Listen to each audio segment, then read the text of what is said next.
Okay, to transform blast off into combine mode.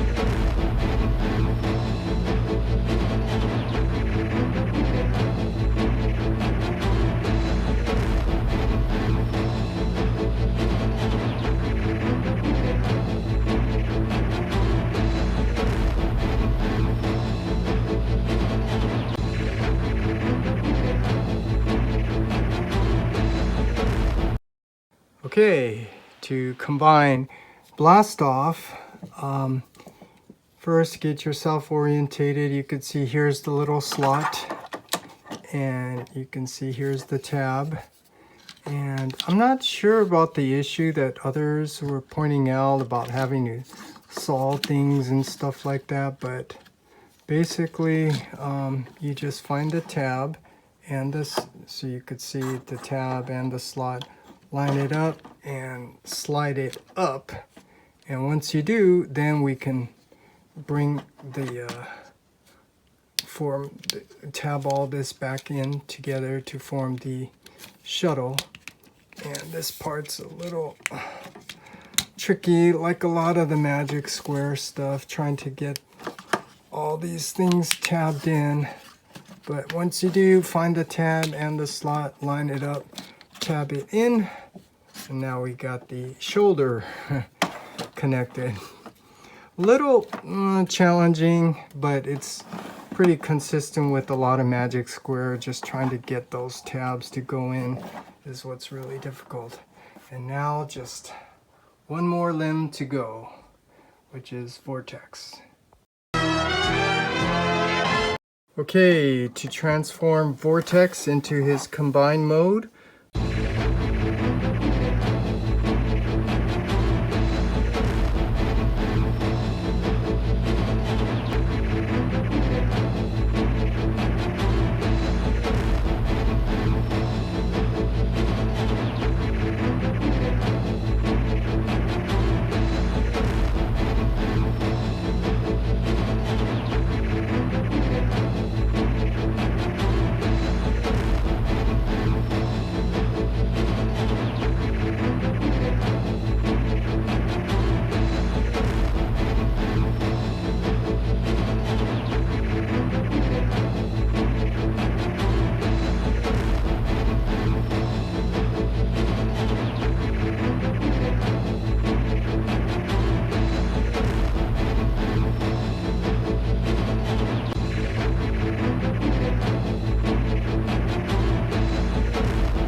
okay, to combine Vortex to Bruticus, let's first bring him out and get ourselves orientated here. So you want to lift up this panel piece that's the top of his chest, which also works as the landing wheel.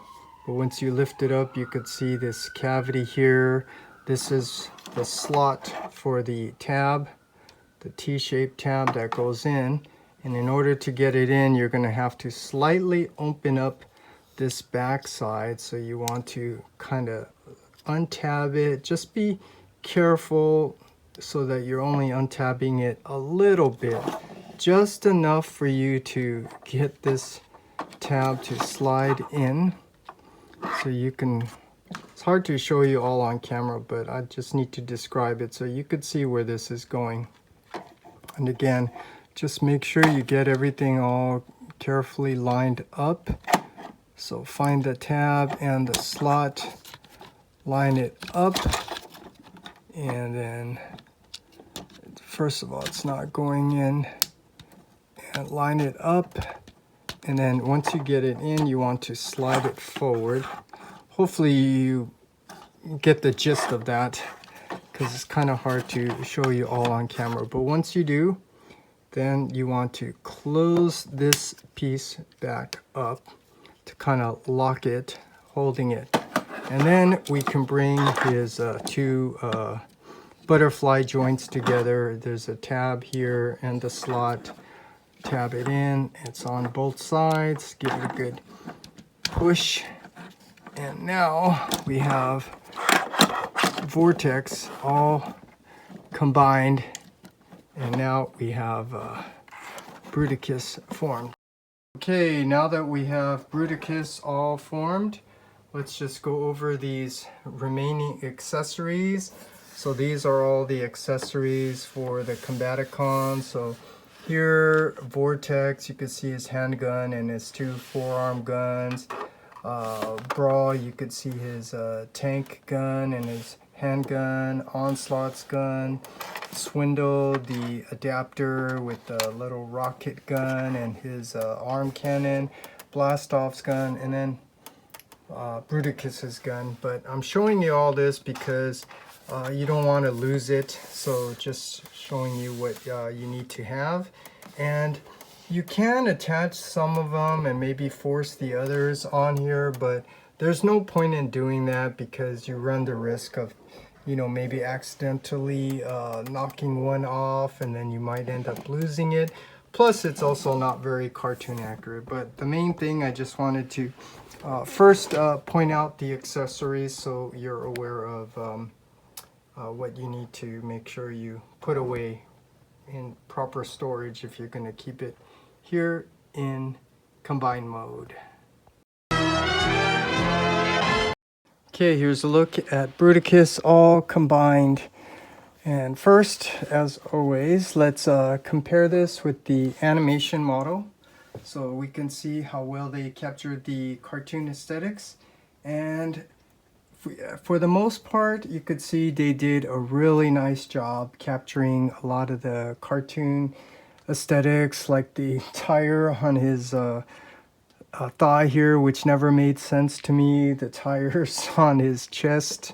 But there are other areas like Swindle and Blastoff's forearm there. It's not really quite accurate, but that's understandable due to the way they designed the transformation and stuff. But you could see they really made an effort. I mean, you could see Vortex's forearm there, it's blue, so they did a really, really nice job capturing a lot of the cartoon aesthetics. And the back, you know, I always say the back doesn't really make much of a difference to me, but you know, you could see the back, they did a nice job. But I will point out here these back fillers for Brawl and Swindle. They did put in their own style because both of these are symmetrical, maybe for that shuttle platform thing. But yeah, that's just a minor little thing. Plus it's the back, which it doesn't matter. Little things like, you know, the blue thing, that missing important piece, the three dots on his back and stuff. But yeah, they did a really nice job with sculpting the figure, capturing a lot of the cartoon aesthetics. So now, let's take a closer look, and you could see even the head. I mean, look at that. they did a really nice job capturing all of the detail. Very cartoon accurate, in my opinion. But anyways, let's take a look. You could see in terms of articulation, it does go up, down, rotates to the side, can go all around. This is where I think it would have been a nice, cool gimmick to have that light feature, because I think that would have made it really look really nice, like the Zeta with the sound effects. But yeah, this is a legend scale. You don't really need it. Looks good enough. And coming down here to the chest, all the sculpted line detail, very cartoon accurate. And back up here to the shoulders. So yeah, that came untabbed, so I can show you. You can get a butterfly joint if you want, which is really cool. Then you can just tab them in, push them in, and the arms can go up and down. And you can't, yeah, you could see it this way. You could see it's on a screw and a washer, so they really put some thought in there into the way this is going to work, and also going out to the side like that. They did the same thing. It's a screw and a washer. Really nice. And I actually think they should have done that with the bicep swivel, because here mine's, and I know it's the same with others, it's very loose because it's just a pin. Yeah, and it's actually on both sides, so that part's a little loose. They probably should have used the same connecting piece like there. But the elbow joint is on a friction using that rubbery plastic, so you know it holds up pretty good on both sides, so that's really nice. And here, this is now where we're going to get some issues. But first of all, you could see he does have waist rotation and he does have an ab crunch both ways. But if you see, this is doesn't hold up all that well because yeah, it's trying to rely on friction for a really heavy figure. And so this is now proving my point, what I told you, that for a legend scale figure you can get away with it, but once you make it bigger, like here, the chest, the weight of the chest along with the arms, that's what's causing this just not to really stay in place very well because of the weight. But it's good enough, holds well. And the thigh rotation, really nice ratcheted joint, very strong. But you do have this issue. Once you bring his leg down, it kind of, this hip flap goes in. But you saw how I fixed that. I just pushed the leg back more all the way, like so, and that fixes it up. And if you want it flush, you can open up the panel here and then push it. So yeah, and then you do get legs that go out to the side on soft ratchets, which is probably what they should have done here, but I think they did that. So you can hold it up really nice like this. And down to the knees, you do get a knee band. And I do like that little detail for the knee joint, but it is on a double hinge, so you can get more than 90-degree bend. Really nice on both sides. And then the feet, you do get an ankle rocker that feels like it's on friction, but for some reason this is pretty firm, so I don't know if there's a screw in there or not. But you do get a nice ankle rocker. No toe tilt up and down unless you bring this foot down, and you could do this. So that's a nice touch there. So for a legend scale figure, for you know, I think they did another nice job with the articulation and stuff like that. So that's just a look at Bruticus. So now let's just compare it with some other figures. Okay, for some comparison, here's a look at Bruticus with some of the other Decepticons, so you could see how he scales along with Devastator back there. He actually should be a little bit bigger, like if you compare him next to Shockwave, who turns into a gun. He should be much bigger. And I think it would have been nice if Magic Square gave you extra accessories for the Shockwave gun. I'm not a fan of the accessories, but some of them are okay. I think that would have been nice, but you know, it's still good. So here you could see what it looks like again. Really nice. And back there you could see I don't have a comparison next to Menasor because I didn't combine those guys, but I'm sure you could find a comparison from other people who posted images. But yeah, this set looks really nice. And since I'm getting a look at all the Decepticons from season 1 and 2, you know who's missing, right? The Insecticons.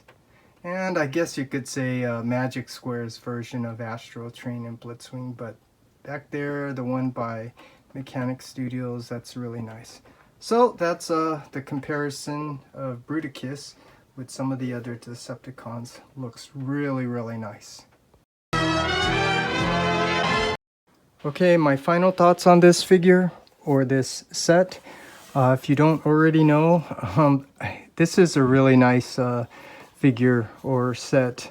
Magic Square, all things considered, they did a really nice job. And by that, I mean capturing all of the cartoon aesthetics, making it look very cartoon accurate as best as they could, considering how well they designed each one of the figures to look very cartoon accurate with sophisticated transformation design, which I know are very frustrating for a lot of people, like Swindle here and Vortex. But you know, like I always say, if you know what you're doing, you get used to it, and it's actually not that bad. It's actually fun. The only part that's not fun is how long it takes to transform it. But I have no issues with it. You know, I really like this figure a lot. Yeah. And speaking of masterpiece, I would say, man, if they took the time to refined some of the little issues here and made some adjustments for a larger scale, such as adding more screws and washers instead of relying on the friction of the plastic to tab things in and stuff, this would be a really great masterpiece. But anyways, I'm just speaking to something that's probably never going to happen. But I digress, as always. So, final thoughts. This is a great figure, great set to have. And if you're collecting Legends or Mini Masterpiece, this is definitely a must. I don't give recommendations because, like I said, if you want it, you'll get it. If you don't, you won't. So with that said, final thoughts on this.